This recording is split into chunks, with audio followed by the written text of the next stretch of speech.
Effective shooting balm for all the dribble like this. Where you walking stick now? Vilicin balm, rub balm for cold, catarrh, aches and pains. Vilicin balm, na daily need industries they make them. If you not better after 3 days, I better go see your doctor. Let there be. Whatever you wish for this season, Amazon delivers with Eddie Murphy's latest festive family hit, Candy Cane Lane. Don't freak out. Dirty your December with gritty action comedy, Twisted Metal. This is gonna be fun. And Richa is back in action for a bigger than ever season 2. I don't hit soft. So whatever you wish for this festive season, it's right here on Prime Video. I'm enchanted. Let there be love. So you mean I can fly from Lagos to Paris to London and fly back to Lagos all in one promo? And if I don't want that, I can win a whole house?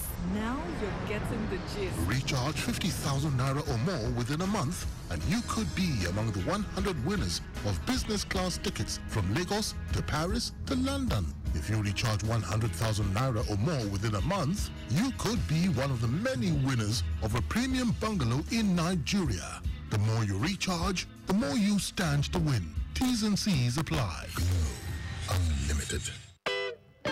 Abeg, they drive JJ on top of the road. My name na Aramide. Remember, say safety day very important. Hello everyone, this is Tony Adebola. I'm an entrepreneur and a motorcycle enthusiast. Keep listening to Your Side Mirror on Traffic Radio 96.1 FM. It simply rocks.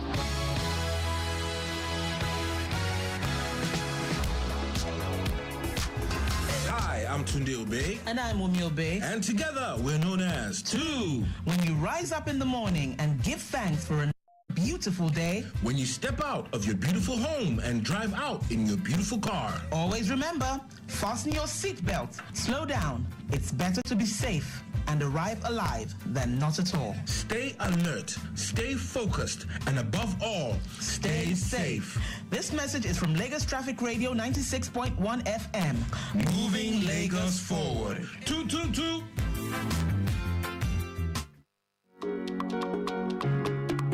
Hello, my people. How na day today? My name na Jennifer Eliogo. I be actress, I be producer, and I dey sing too. He get one message when I say make I give us today. The thing dey bother me for my mind well.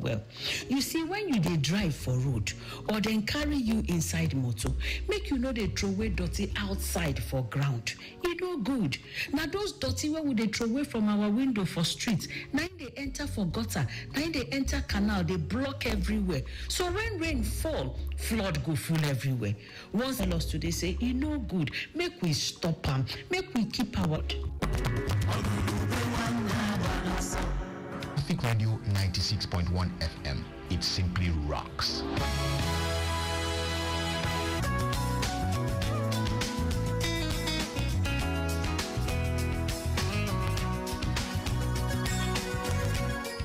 Lagos Traffic Radio 96.1 FM. All right, then it's coming up to the top of the hour, 9 o'clock. So it is, and we are still very much with you on this Monday morning as we take you from one location to the other, trying to ensure that you have it pretty cool and calm. Now, the present situation at Ajegunle in what Abule Egba, we can tell you, traffic managers are on ground trying to ensure that you have it pretty good around that corridor, so you do not have any major worries driving through that end.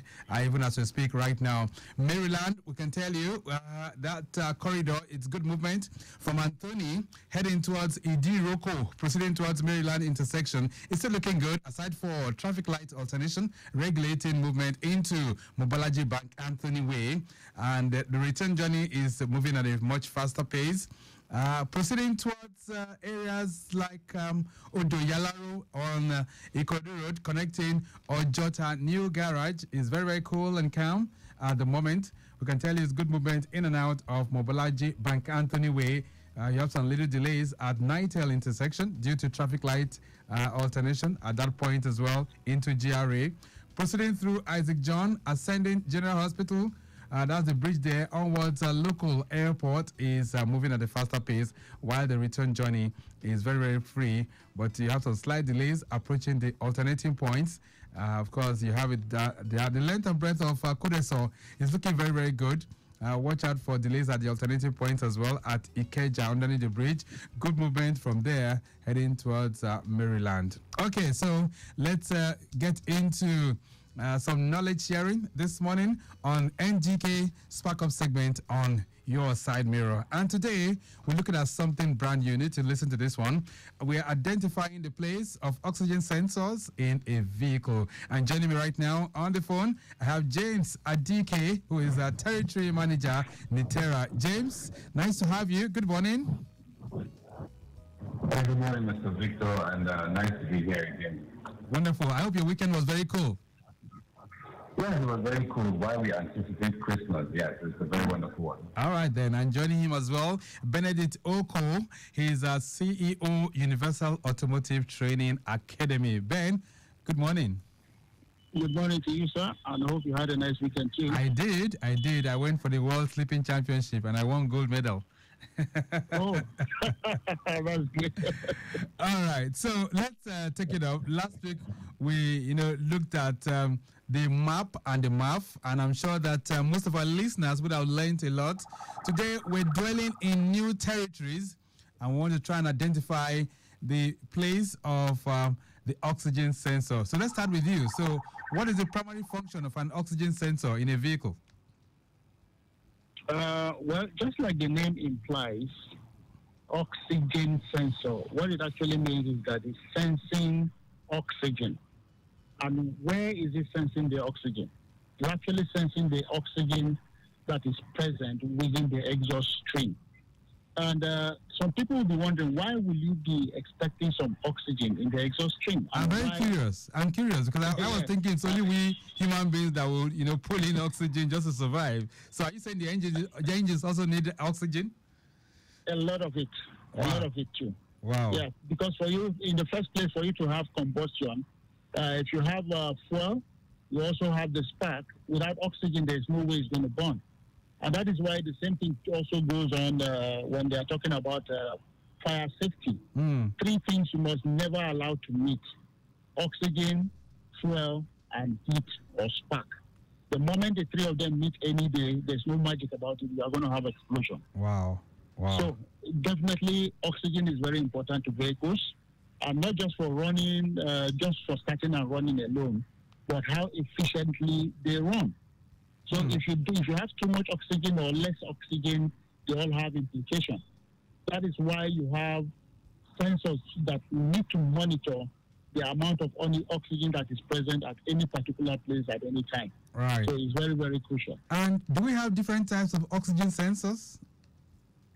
Yeah, there are different kind of oxygen sensors. In fact, the beginning of oxygen sensor actually starts from the regular zirconia type, and then you have the titanium and all that. Now, you also have the wide band oxygen sensor and then the narrow band oxygen sensors. But all they do is similar, even though some are more sophisticated than others, but their primary function is the same. Now, what it does within the exhaust stream is that the moment you have combustion, the computer needs to know what happens after combustion, that is post-combustion. Okay. So, the reason why it needs that is that it wants to know if enough oxygen was supplied in the first place or less oxygen was supplied. Now, if the presence of oxygen is too high post-combustion, it means that the mixture was lean during the combustion period, meaning that there wasn't enough fuel that was injected into the combustion area at that particular time. With that information, the computer, that is the ECU, otherwise known in local parlance as a brain box, is able to make adjustment for the subsequent mix that is going to take place. So it's actually monitoring all the time to see if it is weak, if it is lean. So there's always this oscillation between lean, rich, lean, rich, lean, rich. Okay. So it must maintain a balance, which is also referred to as a stoichiometric ratio, where you have 14.7 grams of air to 1 gram of petrol. Okay, that's very, very technical indeed. But let's get to James. So, James, Nitera or perhaps NGK, do you have these oxygen sensors that we're talking about? Thank you very much. Yes, indeed. So the oxygen sensors we have is about 660 of the oxygen doses, both that the original equipment and the independent aftermarket. And this total part number covers about 65% of the vehicles in the market. So yes, for the oxygen sensors, we have covering about 65% of the available vehicles in the market. And do you have the variants? Do we have different types of these oxygen sensors? Very correct. We have the different types. And thinking about the different types, we have of the zirconia sensor, we have of the titanium sensor, and then the linear sensor, which is also called the wide band sensor. Right. Okay, then, so Ben, is it all vehicles? Is it all vehicle engines that come with oxygen sensors? According to regulations, all OBD2 vehicles must have an oxygen sensor. And when you're talking about OBD2 vehicles, you are talking about vehicles from 1996 to present. Okay. So if your vehicle is within this year model, it definitely will have an oxygen sensor. Right. Okay, then, so how will I know that the oxygen sensor in my vehicle engine is going bad, Ben? Just like any other sensor that you have on the vehicle, there's always a malfunction indicator that comes on the moment you have any fault that has to do with the vehicle, powertrain system, which is usually the check engine light or the service engine soon light. So the moment that comes on, that is an indication that there's something wrong with your vehicle. So you need to run a scan on it to find out. Right. On the other hand, sometimes just like the map sensor and the MAF sensor, since the oxygen sensor also monitors the quantity of oxygen within the exhaust stream, the moment it begins to malfunction, it also means that the vehicle's petrol, and then you may have the emission of black smoke from the tailpipe. That is a sign that your oxygen sensor is also going bad, which means the fuel consumption will be on the high side. Right. Okay, so two things now that one can begin to suspect. As a layman, I'm not a technician, sure, but as a layman, once I begin to see those black smoke from my exhaust, I should begin to finger the point that either the map or MAF or perhaps the oxygen sensors are going bad. Is that correct? That's right. That's right. Right. Okay, so, but for the technicians, how can they diagnose a faulty oxygen sensor? Diagnosing a faulty oxygen sensor will require a scan tool, because it's not something you actually look at physically to determine if it is gone bad, except if it has some physical damages like broken, casing, or maybe the wire is cut off. Otherwise, if it is looking intact from the outside, there's no way you'll be able to tell if it has a problem or not. So you have to run diagnosis on the vehicle, and then you get error code that relates to the oxygen sensor functioning. You can also go ahead to do data stream to actually see live feed on how the oxygen sensors are actually responding to the ECU. All right. And Ben, before I get back to James, Ben, without an oxygen sensor in a vehicle, can it still function? Yeah, the vehicle is going to function. It's not like the vehicle is going to shut down. The vehicle will continue to run, but it's going to the fuel consumption is going to be on the high side, because as long as the ECU did not get a signal from the oxygen sensor as a feedback, it's going to fall into a default mode, and that default mode is burning too much petrol. So if your oxygen sensor is not functioning, rest assured that your vehicle fuel consumption is going to be on the high side. Right. Okay, so for James, how can we identify the authentic, the genuine oxygen sensors from NGK, considering the fact that we have lots of counterfeits in the market these days? Okay, so for the oxygen sensor, we highly recommend that you do not buy from the open market, but rather approach our distributor that is situated at 123-132 Australia Papa Expressway, which is the Aspen complex. And you can also call the phone number which is 070-1998-0737 to make inquiries on how to get the oxygen sensor. Because for the open market, we do not have any retail point where you can say go to the retail point or anything within the open market is guaranteed genuine. We would always recommend, especially for the oxygen sensor, that you go to our distributor nationwide and approach them for your oxygen sensor. All right. And for fake or counterfeits, Ben, what impact would that have on my vehicle if I get an oxygen sensor that is not original, so to say, in the wise of NGK? Well, getting a counterfeit means that it's not going to function properly.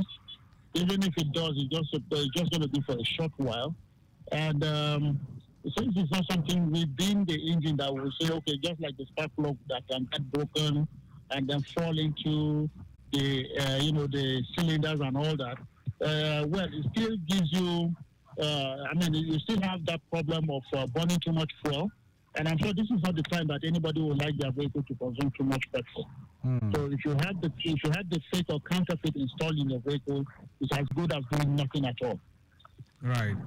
All right then. So, which is it means that it's very, very crucial for us to get these oxygen sensors. But do we have different oxygen sensors for different vehicle brands and models? Yeah. Of course, everything has to do with specification. And just like James said earlier, there are so many oxygen sensors in the market, produced by Nitera. Now, the point is you need to get, just like the spark plug, the mouth sensor, or any other component that you need for your vehicle, you need the part number to actually get the one that fits your vehicle. So it's not just buying at random, because the oxygen sensor also have the precast cut and then the post-cut, which means you have one before the catalytic converter, and then you have another one after the catalytic converter. And there are two different types of oxygen sensors. Right. And you can't mix them up. You can't put the pre-cut to function for the post-cut. The post-cut. Okay. So you need the part number to actually get the right oxygen sensor for your vehicle. And how many oxygen sensors do I need in my own vehicle engine? Well, it depends on the design of the vehicle. Traditionally, 4 cylinders will usually carry 2 oxygen sensors. The upstream, which is the pre-catalyst, and then the downstream, which is the post-catalyst. Then if your vehicle has 2 banks, that is a V engine, for instance, where you have bank 1 and bank 2, you will have 4 or 3 sets of oxygen sensors. You have the upstream for bank 1 and bank 2, and then you have the downstream bank 1 and bank 2, which makes it 4. So it's between 2 and 4 oxygen sensors, depending on the vehicle engine size. Right. So even if I have an SUV, maximum like I have in my vehicle is 4, right? Exactly. Okay. All right, then. So let's begin to take this home this morning. James, I need you to speak to our listeners this morning on the real essence of them getting the right oxygen sensors, and not just oxygen sensors, the right materials for their engines to function optimally. What would you say to them? I would say always insist on genuine products. If you can't cut costs by getting a substandard product, believing that when you have the right resources, you can get the original. Always insist on genuine, and it will go a long way in helping your vehicle sustain its lifespan. All right, then. And Ben, what's your parting thoughts for our listeners this morning on the oxygen sensor?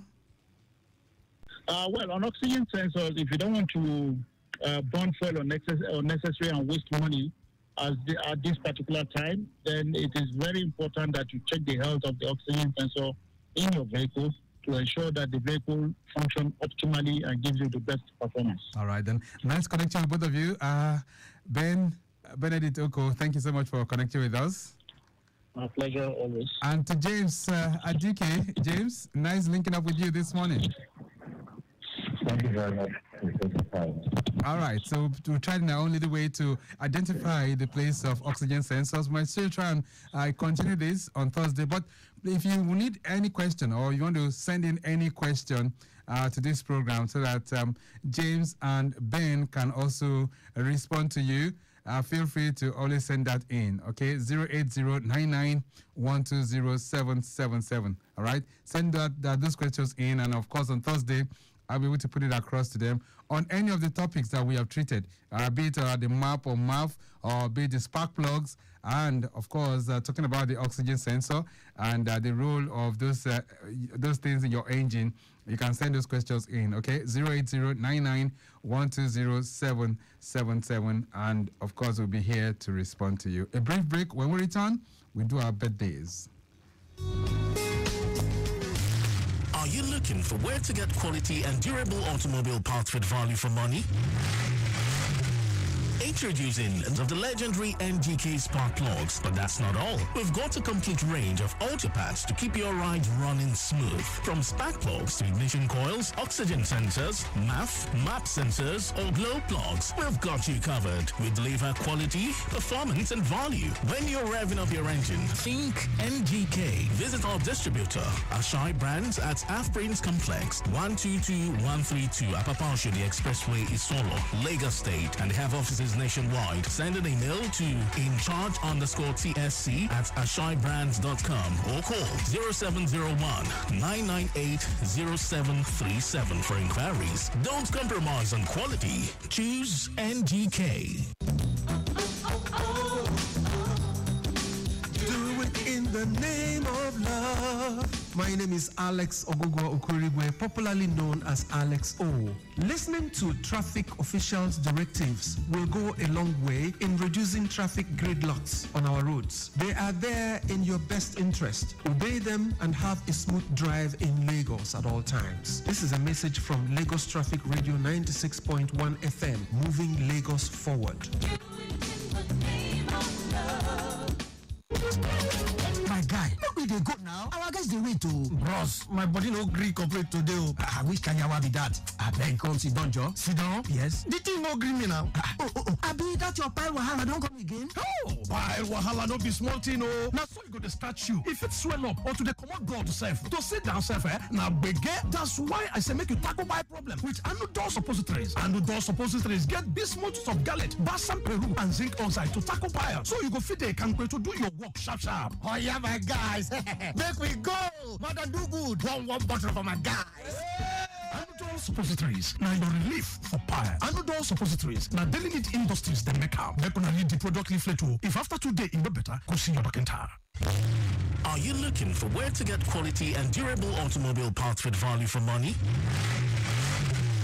Introducing the legendary NGK spark plugs, but that's not all. We've got a complete range of auto parts to keep your ride running smooth. From spark plugs to ignition coils, oxygen sensors, MAF, map sensors, or glow plugs, we've got you covered. We deliver quality, performance, and value. When you're revving up your engine, think NGK. Visit our distributor, Ashai Brands at Afprince Complex, 122132 Apapashodi Expressway, Isolo, Lagos State, and have offices nationwide. Send an email to incharge_TSC@ashaibrands.com or call 0701-998-0737 for inquiries. Don't compromise on quality. Choose NGK. Abeg, they drive JJ on top of the road. My name na Aramide. Remember, say safety day very important. Go by the name JHYBO, pronounced Jibo, aka the Rapoli, aka Jibola Jasper. Now on top Lagos Traffic Radio we day 96.1 FM, moving Lagos forward. My party, no pass one way. Because if you pass one way, if you keep pressing, and if you keep pressing, waiting you gain. And at that time, you go no say, I'm on the Mark Bebe, ni last man. Stay your lane. Not text at all. Hello everyone, this is Tony Adebola.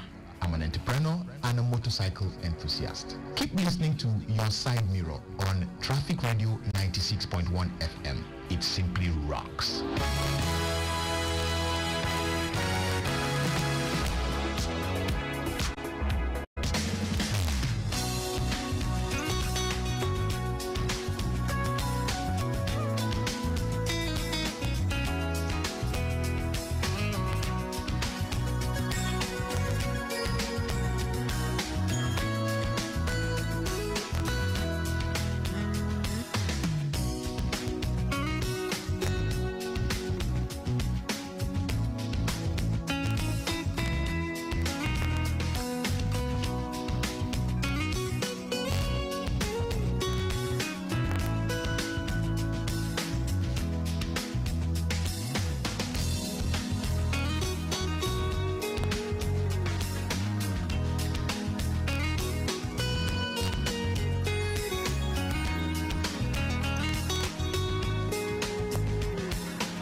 Happy birthday to you all celebrating on this wonderful day, the 11th day of December. And first on my list this morning, Olunaiki Yetunde Comfort is celebrating. You are, of course, a senior admin and human resource officer with the Civil Service Commission. Happy birthday to you. The entire members of that commission are wishing you well on this wonderful day. Chineye Ejurika is equally celebrating. We wish you the very best on this day. Reverend P.M. Achike and Mommy Achike celebrating. Both of you are of the Assemblies of God, Nigeria, Shasha in Lagos District. A big shout out to you as you celebrate on this wonderful day. Femi Oshobe is also celebrating. Suraj Omotara is celebrating as well. We wish you the very best. Mayor, Mr. Mayor and Mrs. Enitinwa Sylvester Kadri, wedding anniversary, I understand. A big shout out to you. Faith Taiwo Badejo is a public affairs officer with the Ministry of Information and Strategy. We wish you the very best on this wonderful day. Mrs. Abisola Rashidat Ogunleye is another public affairs officer with the Ministry of Information and Strategy. We wish you well too. Kehinde Monsor Akifenwa is celebrating. You are a public affairs officer with the Ministry of Information and Strategy as well. All right, then who else do we have celebrating? Akinshola Adiola is an admin and human resource officer with the Recruitment and Appeals Directorate with the Civil Service Commission. All right, then. Happy birthday to you. We wish you well. Deaconess Ruth Olayinka is celebrating. Talking about Ruth Olayinka Ijaola, who's clocking 60 on this wonderful day. Happy birthday to you. We wish you the very best as you turn a new age on this great day. All right, then. So to all of you celebrating, we say happy birthday and we say congratulations to you.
So beautiful, but they want to sing for you.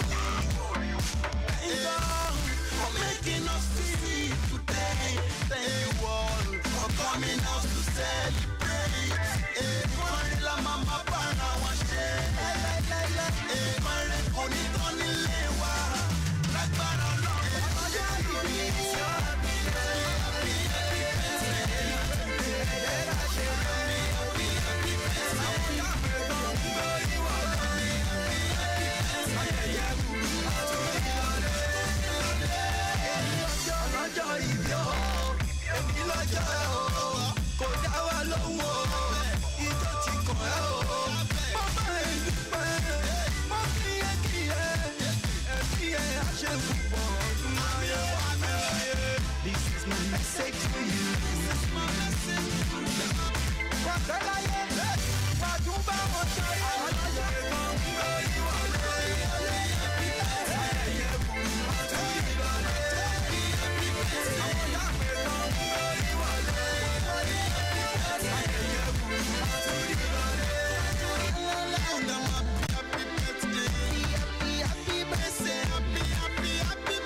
Lagos Traffic Radio 96.1 FM. Of course, your side mirror. We are moving on and we're ready for the second leg of this conversation, which is very, very crucial at this time. So for those of you who have been scammed on a few occasions, or perhaps you've been deceived or been defrauded, now time for you to really pay attention, because as we hit the end of the year, so many things are happening. All right, but before then, let's take you through the roads and let you know what's it's happening, especially on the Agege Motor Road. Location right now is Mushi, and we're talking about areas like Olosha, inwards Ojuoye, where we have a broken down 40-foot container laden truck. It's a Mack truck, I understand. It has a chassis problem, and so it cannot be towed. So it's being worked on right now. So take note of that. If you are around Olusha, inwards Ojuoye, that's what you will find at the moment. Let's take you through some other locations as well. If you're making that journey towards the Third Mainland Bridge, it's still looking accessible, but you need to watch out for slowness around Ojota, inwards Alakpere. Nothing unusual. The pedestrian bridge there has been knocked off, and so we have manual control from the traffic managers, and that's slowing down things. And that's the reason is pedestrians are making use of that corridor, having to cross, and so they have manual control for the traffic managers just to try and ensure that you have it good. The Mile 2 corridor, we can tell you, movement from Ijesha to Mile 2 is looking good at the moment on the service lane, but we have tankers and trucks occupying the main carriageway. Of course, descending the bridge to Car Wash in what Signal Barracks is slow. Let's take this call. Hello there. Yes, talk to me. Good morning, sir. Good morning. Hello. All right. Well, let's start. Of course, Signal Barracks, we said is slow due to influx within that corridor. Return journey from Suru to Mile 2, also looking good. Vehicular movement from Mile 2 inwards Badagry, very good too. Proceeding through Agboju, Alakija, Abuleado, looking good. Return journey, not bad at all. It's looking very good up to Trade Fair and Alakija, while Alakija to Mile 2 is not bad too. Vehicular movement around the 4 cardinal points of Apple Junction, slow, while traffic managers are on ground doing the needful at this time. But all through that corridor, we can tell you, we do not have any major breakdowns. All right, then taking you through the other side of town, Lekki Aja this morning, all early morning traffic influx fully subsided from Ilaje all the way to Aja, and from there to Kate, all subsided now. Good movement from Aja to Kate, and we can tell you traffic managers are well spread across the corridor doing the needful as we speak right now. This morning, we are tackling the menace of cyber fraud in Nigeria, and joining me right here in the studios, a great friend of ours, Murakinyo Animashaun. He is the CEO, Wimika RMS Technologies. Animashaun, good morning. Thank you very much, Victor. It's a pleasure to be here. And I've been a fan of Lagos traffic for a long time. In fact, how many years? I can't even say. You made it? I know that I've had a number of fights with some of my drivers in the past for getting me into traffic. And I asked, did you listen to traffic radio before we left? And they will say no. I say, so how do you justify the time we're wasting inside this traffic? Wow, you know? Wow. So you've been a fan of... Okay, all right, then. That sounds pretty good. So let's begin our conversation this morning by unveiling the flaming passion behind this initiative. So what does Stronger Together Against Cyber Fraud? What do you guys represent? Okay, so basically, we've noticed that in our society, there is a high incidence of cyber fraud. And unfortunately for most people that fall victim to cyber fraud, they don't have any closure, they don't have strong enough support, okay? And then you find out that people are just left despondent. And, we've even read stories of people that went as far as committing suicide or attempting suicide. Wow. Okay, and then and in addition to that, we also from our data realized that December is the hot period. Okay, as the festive seasons of Christmas draws near, cyber fraud spikes. So for instance, last year December, according to the records, 2.5 billion naira was lost in that period alone. Wow, 2.5 billion. Yes. Wow. So that's a lot of money. So we just following up on that question, because I will need you to also tell us what we're doing. But is this initiative new, or has it always been in existence? This one is new. There have been some kind of initiatives in the past, but this particular one is new, and it's because we realize that in spite of every other kind of things that are being done. So, for instance, I'm sure for most people they will have received some kind of communication from their banks regarding don't share your password, don't give anybody your PIN and all of that. Right. But in spite of all of that, the fact on the ground is that there's still an upsurge in cyber fraud. Wow. So for us, our thinking is that there must be a gap that's not being met. And we thought that adding this initiative to that space will help to meet that gap and actually reduce the incidence of cyber fraud. All right, we'll talk about the operational framework of that as well as it's referring to. Okay, so basically, cyber fraud is fraud that's committed on the internet or using digital technology. Okay. So that's it at the very basic. So fraud is not new. Right. But somebody is trying to deceive you. Yeah, somebody is trying to deceive you, trick you, convince you to do something that you would not ordinarily do in order to benefit them. Okay, financially, I must add that. For it to be fraud, there must be a financial connotation to it. All right. And is cyber fraud a problem in Nigeria? Very, very big problem. Big problem. Big problem. Central Bank of Nigeria is shouting about it. All the banks, you can't go through a month now without receiving some communication from your bank regarding cyber fraud. Right. So I'm thinking, now we know this it's a very, very big problem. So what is Stronger Together Against Fraud? What operational tools or what will be the operational framework that you want to use to address this challenge? Okay, so basically what we've done is people just need to know. At the heart of cyber fraud is ignorance, okay, or a lack of education.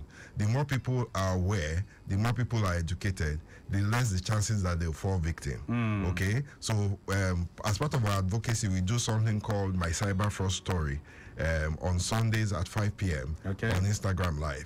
So again, what that does is that people that have had real life experiences of cyber fraud come on that show to come and share their experiences. And if you listen in on their experiences, one of the things that we do is that automatically for most people, that same kind of fraud or cyber fraud exploit or technique will not work on you again. Okay, so those are the kind of things that the advocacy does. In addition to advocacy, we are also building a community on WhatsApp, a community where we are sharing resources, we are sharing education, we are doing different stuff, quizzes, teasers, basically trying to ensure that people in that community are equipped to deal with cyber fraud successfully. Right. And the overall thinking regarding that community is not just for their sake, is to equip them so that they can be a vanguard against cyber fraud in their own extended communities, in their families, and so on. Right. Okay, then, so that is sounding very nice. Community, of course, advocacy, and of course, helplines. I'm sure you'll be giving those helplines before we round up the program. But I just need you to share a kind of touching scenario or perhaps an experience that you must have also, heard, and you're just wondering, okay, is this real? Does this really go this way? Can you just share some with us? Yes, I can share a few. Okay, but let me share the one that I would say is probably closest home. One of my co-founders sent money to his mom around Christmas. I think that was 2019 or 2020. I'm not quite. I think it was 2019 or 2020. Okay. And quite a sizable amount of money. Running to like 100,000? No, running to like 500,000. Wow, that's huge. And then a few days after she got the money, she got a call, and then the call was a call from a bank, and they were trying to, tell us stuff like they needed to do something about our account so that our account will not be deactivated, basically. Okay, she's an old woman in her late 70s then, right. And the first thing she tried to do was reach out to someone, but she couldn't get through. Okay, with the fear that if she didn't do something, our account will be deactivated, and that means that she won't have access to the 500,000 in her account. Right. She just basically followed their instructions. Ooh. Okay, and the end result of that was the entire money was moved from her account, and she lost that money. Okay, by the time the person she called back, the money was already gone. So, I mean, there wasn't much she could do, you know. And then, of course, they reported to the bank and all of that. So, one of the things that people must realize is that the banks, there's a framework for the banks to do refunds or reimbursement. Right. But that framework puts the onus of proof on the customer. So, you have to prove that you didn't have any, you know, you were not complicit in any way, or careless or negligent in any way, and that's a very tough ask. Which is very tough. But do you have this feeling that we have some kind of connivance from the banks when this kind of fraud occurs? There is definitely collusion. Even the banks recognize that. It's called insider threats. All right. Okay. But it's not always about collusion. Sometimes what people even regard as collusion is just that people don't have an understanding. So let me give you a typical example. You want to do a change of your phone number on your bank app or something, right, and they have some security questions. Okay, so maybe one of the security questions is your date of birth. Now, once upon a time, maybe your date of birth was known only to people that were close to you. Right. Or in this present generation, in this digital generation, anybody can almost get your date of birth. All they have to do is go to social media, snoop around a bit, and they've got that information. So basically, some of the things that we've used over the years as security mechanisms are no longer relevant. They are no longer effective, and something has to be done about that. So if somebody, for instance, has done a proper research on you, on social media and has basically gathered a lot of data or information about you, right, that person can speak with a lot of confidence and give you information about yourself that you will think that it's only your bank that will know. Right. Okay, and that is one of the things that cyber criminals do. They create trust, they create fear. You know, those are some of their greatest tools, you know, when they are going to scam someone. And I'm just curious too that some such kind of fraud occurs and the banks have no response to it. Why is the banking world, why are they not doing something to articulate that vision to say, look, if anybody loses money from any bank, this is your own responsibility? Okay, so it would be unfair to the banks to say they have no response. They are actually spending massively. Okay, but in spite of all of the spending, there's still a gap. So the question now is, that gap has to be understood, analyzed, and something has to be done to fill that gap. I am totally convinced from all my years in the space of cyber security and cyber fraud protection that is not a work for one person. It's an ecosystem, you know, solution. It's got to be collaborative, and that's one of the reasons why in all we're doing now, we are pulling together an ecosystem of law enforcement agencies. So we've got Nigerian Police Force on board as a partner, EFCC, Ministry of Justice, FCCPC, and so many other partners, include everybody in the ecosystem. And that's why our initiative is called Stronger Together Against Cyber Fraud. Is cyber fraud the same thing as cyber crime? Cyber fraud is a subset of cyber crime. Okay. So there are other things in cybercrime that are not cyber fraud. So, for instance, cyberbullying is a cybercrime. Cyber stalking is a cybercrime, but it's not cyber fraud. What of identity theft? Identity theft falls under cyber fraud because usually identity theft is a step before the fraud.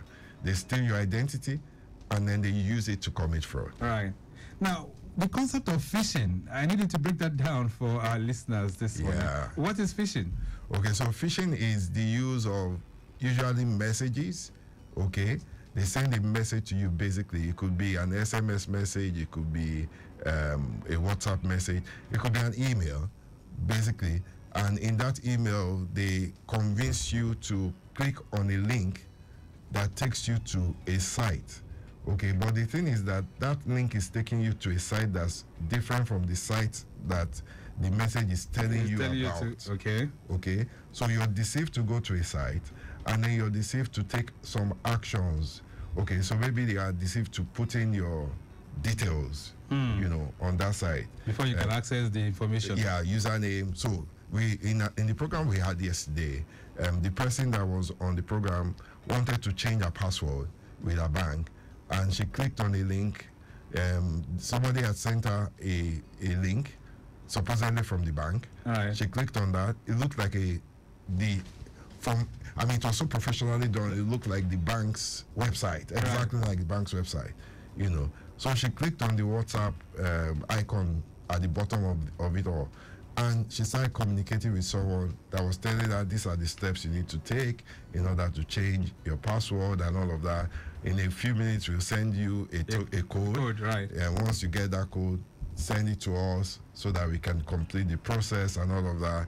And interestingly, she said she sent the code the first time. They got back to her and said, that code is not working. Maybe you delayed.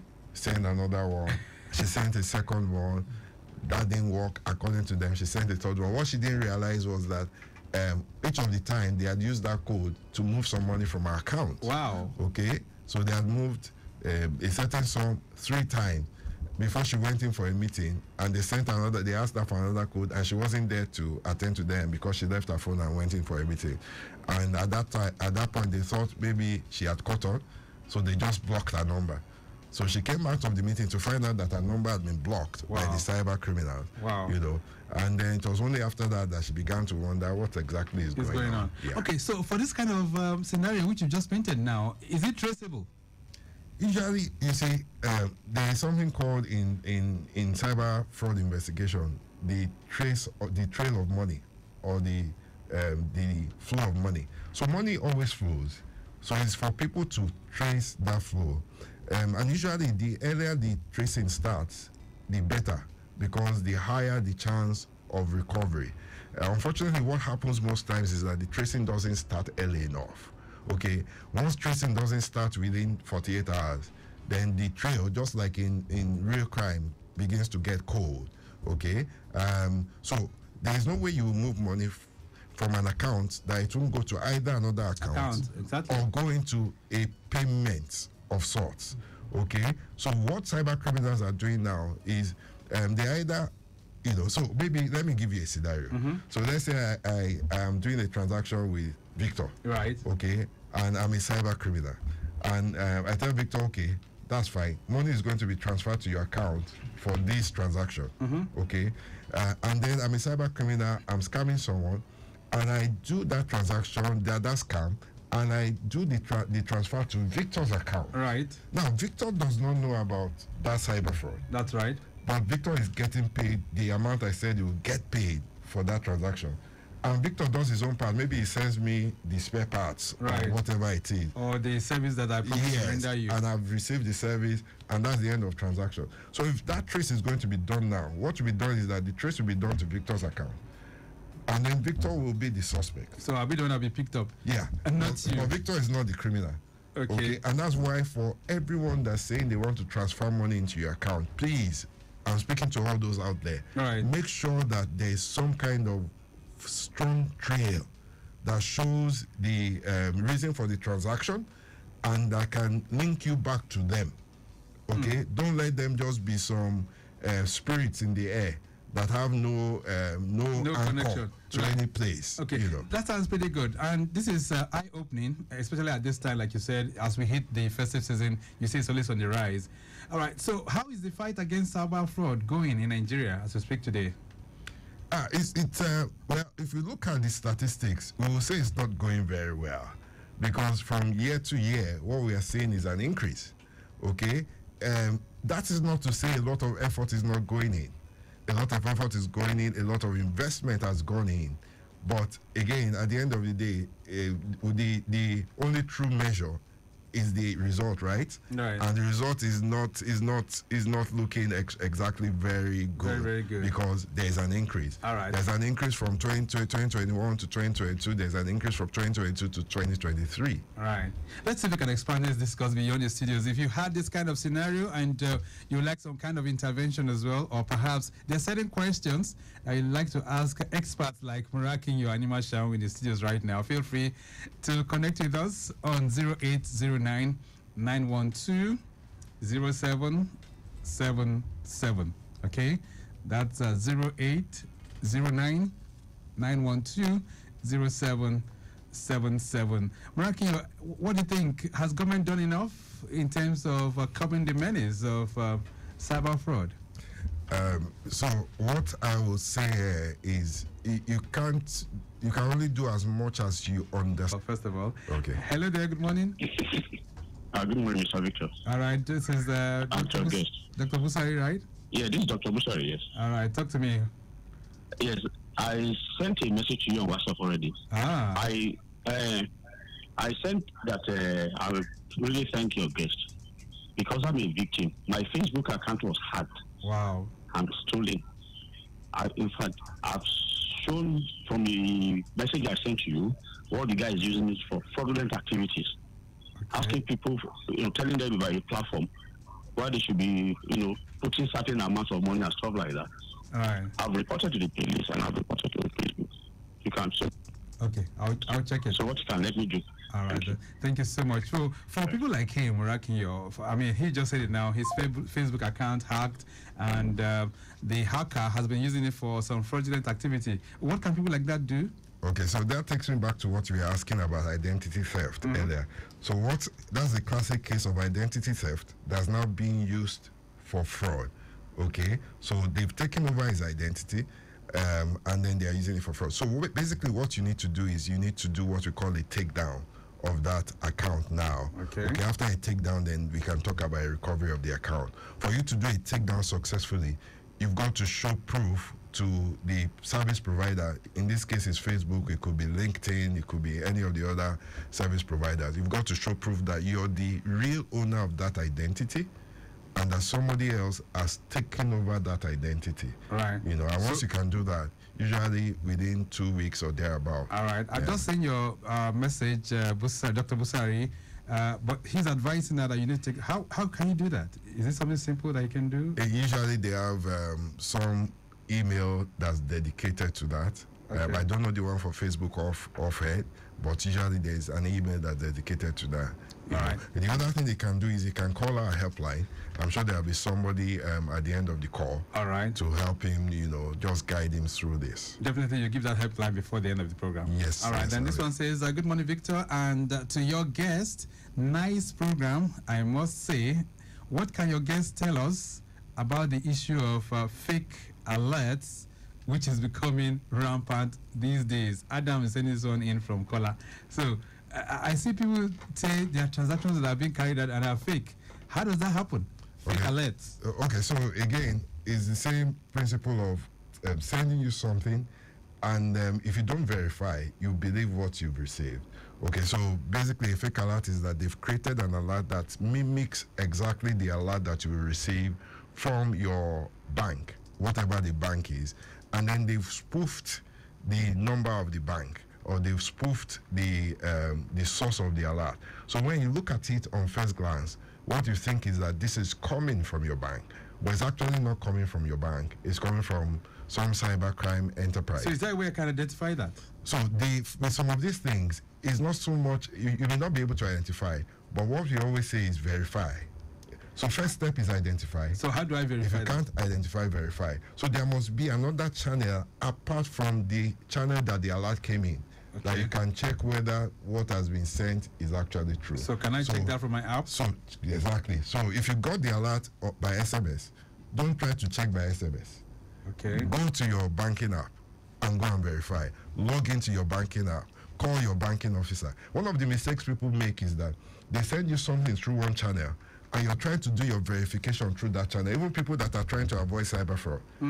Okay, so somebody calls you, and you're trying to verify whether the person is true through the same number they called you. Right. That's not going to work. So it's not ideal that way. Okay. So this is very, very crucial. I think we need to get this in. Hello, good morning. Good morning, Victor. All right. Who am I speaking with? Comrade Daniel. Comrade Daniel, talk to me. Yes. Good morning. I beat your guest this morning in the studio. Good morning, sir. Good morning, sir. Right. All right. My question is that this one part, this period is when these criminals steal somebody's phone. At the end of the day, around the SIM card is a target. Okay. Which they will use to commit cybercrime in your account. How true is that? Thank you very much. All right, thank you so much. So, and that's very, very correct. I know that it has even happened to people who are very close to me before. You have this one chance kind of scenario in vehicles, and then they pick your phone, and from there they can do all sorts of transactions. So, is the SIM card a target? The SIM card is hot cake, and your phone is hot cake as well. Okay, please realize that your phone is more than just your SIM card. You don't need your SIM card for your mobile banking app, for instance. Okay, so some people don't realize that. They think it's just SIM card. Okay, so the entirety of your phone becomes like a financial service endpoint for you. Right. And it's very valuable for cyber criminals. If you fall into that kind of situation, in recent times, the banks have come up with a code that you can use to try and block your account. And what's the code? I don't know that code offhand. Again, if you call our helpline, let's be able to help you get with that that helpline code. right now. Yeah. What's the helpline? So the helpline number is 0916 533 1660. That's 0916 091653 1660. All right. So Lagos, I needed to take those numbers down because there are lots of people who are losing their monies to this. 0916533 1660. Dr. Busari, I'm sure you can get that number and give them a call. They'll always be there to provide the relevant background information. Some of them that they might not say on radio, so that those who are in this kind of business will not be able to get that. But even as we hit the finish line this month, this is just going to be the part one, because this is something that we really need to do constantly, especially during this period. But Murakiyo, how can we help, and what should we do to protect our finances during this period? Okay, so first thing is get informed. It's always that. Get informed, get aware, get educated. That's the first thing you need to do. And that's why we are here. That's why we are speaking on air. That's why we have a community that people can join and, get informed, get educated, so that a lot of the ignorance that cyber criminals prey on, you can avoid being a victim out of ignorance. All right. That's the You said first the police is partnering with you? Yes. What of EFCC? EFCC as well. Okay. FCCPC, that's the Consumer Protection Agency. They're also part of this. Ministry of Justice. We just want to make sure that we put together an end-to-end framework that can help people quickly address cyber fraud incidents and recover as well. All right. And are you guys online? Yes. We are together against fraud? Yes, we are online. The website is www.wimika, that's WIMIKA.ng/community. Okay, wimika.ng/community. All right, then we'll leave it at that for now. I'm sure we'll get back to this even before we hit Christmas. But let me say a very big thank you to you, Murakiyo, for being here. Thank you, Victor, for having me. Okay, so please try and protect your finances during this period. We're trying in our own little way to tackle the menace of cyber fraud using this medium. And of course, on the program this morning, I have Murakiyo Nimashaun, who is Wimika RMS Technologies, as well as Stronger Together Against Cyber Fraud. We have to go. The program has been produced by Mike James. Maximum thanks to him. To Chukwueze, also in the building as well. Okpa Emisho, in case of our social media unit. Not forgetting our executive producer, Tayo Akonle. Tomorrow, the program makes a return. But till then, this is Victor Oteri. I'm wishing you well. Have a great day. Bye.